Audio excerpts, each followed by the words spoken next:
ভূপেন বৰা যেহেতু আপুনি ভৱিষ্যতবাণী কৰিছিল কেতিয়া লৈছে বিজেপি আহিছে ভূপেন বৰা বিজেপি আহক নহওক বেলেগ কথা কংগ্ৰেছে তেওঁক ইনচাল্ট কৰি কৰি শেষ কৰি পেলাব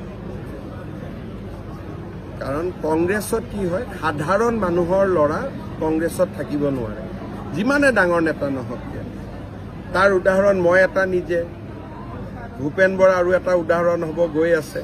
তাৰ উদাহৰণ অসংখ্য আছে ভাৰতৰ ৰাজনীতিত এইটো কংগ্ৰেছৰ এটা দুখে আছে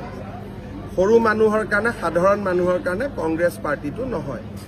অসমত এটা বিশেষ ধৰ্মৰ মানুহে ভোট দিয়ে কাৰণেহে পাৰ্টিটো চলি আছে নহ'লেতো সাধাৰণ মানুহ কোনেও ভোটেই নিদিয়ে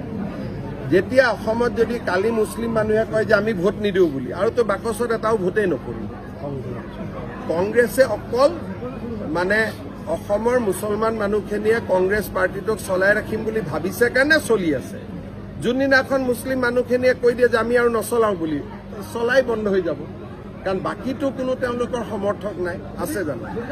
দলৰ সন্তানে আকস্মিকভাৱে আহি নেতৃত্ব পালে মই ক'লো নহয় যে পৃথিৱীত কোনো ৰাজনৈতিক দল নাপাব যাৰ সভাপতিও প্ৰাক্তন মুখ্যমন্ত্ৰী ল'ৰা বিৰোধী দলপতিও প্ৰাক্তন মুখ্যমন্ত্ৰী ল'ৰা গতিকে ইয়াতে সাধাৰণ মানুহৰ ইয়াত কথা নাই